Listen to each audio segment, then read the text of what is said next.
What's up, guys? Welcome to my channel. We got this Honda Civic over here.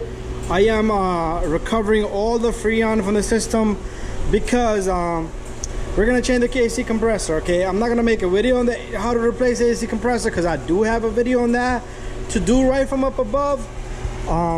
You have to take out the alternator and get to the AC compressor. But anyways, to get to the bottom of before you replace your AC compressor, a little bit of case study. Okay, you see this the middle wire here, there's 3 wires here.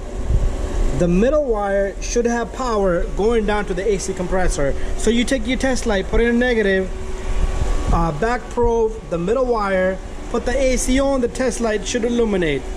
Turn the AC off, it should turn off. That gives you idea that your relay fuse AC switch located down there, Freon, everything is good. Both of your radiator fans come on, that your AC compressor, the clutch is not engaging. So I am going to be replacing AC compressor on this, but prior to that, make sure you do a little bit of case study. And